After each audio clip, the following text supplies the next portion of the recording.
What is going on, guys? Welcome back to My Town Films and Project Integra. This is the updated Integra walk-around video. I'm basically going to do these every start of the new series. Basically, each series lasts 5 episodes, and I take about a week break from the series to produce more videos for you guys. That way, you know, it's not messing with my schedule and my work time. So basically, I just wanted to talk to you guys about the aftermath of the whole painting situation and all the imperfections that came along with it.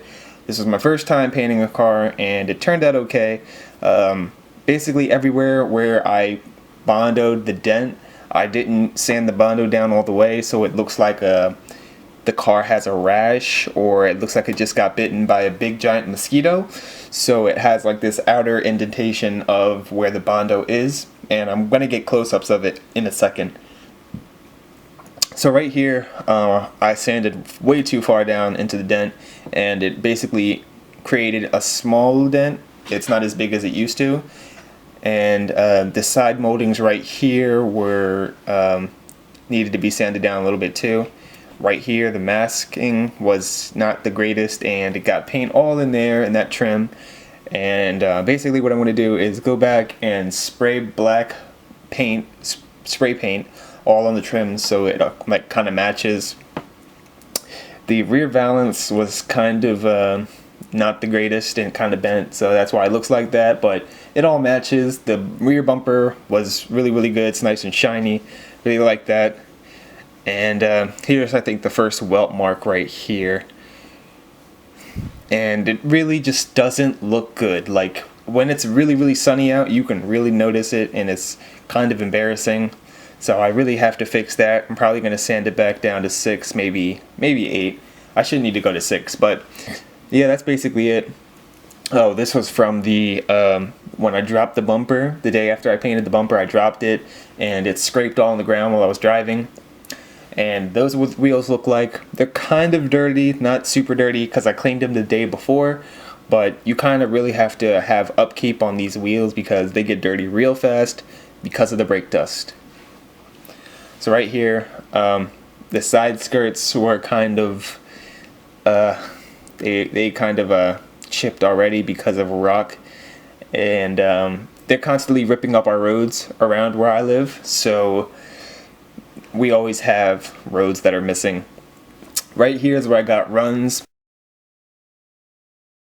I think my first run was like right here, and there's another welt mark where a dent was, so they're really ugly, and I'm probably just going to sand them down.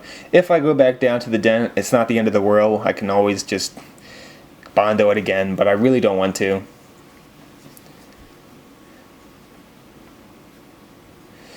The front bumper is pretty much trash. I'm considering switching to a JDM front only because the 98 to 01 front bumper is extremely overpriced in my opinion. Whenever I get offered a 98 to 01 front bumper, it's not in perfect condition. It's not in the color I want. So why pay all that money when I can just pay like $200 or $300 more and get a whole entire front end, sell my front end, and be happy? So the only reason why I'm hesitant on that is because everybody on YouTube that has an Integra that is somewhat known has a JDM front, and I don't want to get a JDM front. If it was me, I would stay 94, 97, but it's not working out that way, and I just want to change. I just want the car to look a little better. So if I have to, I definitely will sell the whole entire front end and get a JDM front. So I actually got paint on my banner, but I'm probably going to change the banner before H-Day because this banner has scuffs marks and everything in it from my windshield wiper and bunch of other stuff, so this was definitely pretty much just like a test fit. Also, I got primer on the window trim when I was spraying. I didn't even mask it up because I was rushing, and then once that happened, I pretty much masked everything up. Right, like right here, you can see I masked it up, but somehow overspray got right there. I don't know. There was a lot of overspray, and I had to use aircraft remover to take it all off because it was to the point where it was really bad, and I thought I did a good job, but apparently, yeah, not so much. So here's pretty much a different day. This is the day before, actually, of when I just did a walk around. I didn't really like this one, so I just did it again. So this is like when the car was a little cleaner, and yeah, that's all that is. It was just a little cleaner here. Also, I wanted to say that Project Integra is going to change a little bit. So basically, for the rest of the year, the rest of 2016, I'm going to slow down on buying parts. I know I was supposed to buy the Teen Street Flex. They're actually back in stock right now for $900. And the reason why I'm not buying them yet is because I don't know too much about spring rates, and I feel like I should dial in my seat time, or not dial in my seat time more. I just need more seat time. I need to understand how, coilovers work and what would be the best spring rate. Now, I hear a lot of people say 450 in the front, 400 in the rear, or 500 in the front and 450 in the rear, but I don't know what I really want to do yet. But yeah, like I said, I really just want to focus on seat time. I really want to track this car, and I keep pushing back days because there's so much that you need to replace and fix before a track day. All you guys keep saying, dude, just track it. Why isn't it track ready yet? Just track it already. Okay, well, the reason why I haven't tracked it yet, here's the list that I'm working on as of right now to fully track the car, so that way there is absolutely no problems, because I'm going to be pushing this car pretty much to the limit. I want to say I push it pretty hard every day, around 7 out of 10. Not 7 out of 10, that's way too high.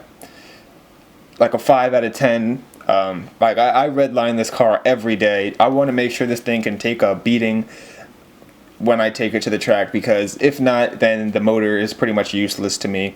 So here's the list. I have the rotors, everything. I have rotors and brakes. I was going to get high performance pads, but I want to know how stock rotors and stock brakes feel versus a big brake kit and all that good stuff. So I have stock rotors that I'm going to put on soon. I have new brake pads that I'm going to put on soon. I have to get my transmission fluid changed. I have to get high temp brake fluid. I have to get, what else do I have to get? I want to get a new radiator, but I feel like that's not necessary because I haven't had any overheating issues yet. So that's kind of not really going to be a thing. But yeah, just pretty much maintenance, small maintenance stuff like that just needs to get done. So that's why I'm going to take a break with Project Integra and all that good stuff, because this stuff is way more important, and if something goes wrong, I'm not going to have a lot of money to fix it. So, and if I don't have my car up and running, then I don't make any money, like I said. So I hope you guys enjoyed this video. This is pretty much just the same walk around as the last video. So yeah, I'll see you guys on Wednesday, and stay tuned because I'm doing a review currently on the Falcon Azenis RT 615Ks. These tires are crazy good. So just stay tuned for that, and I will see you guys later.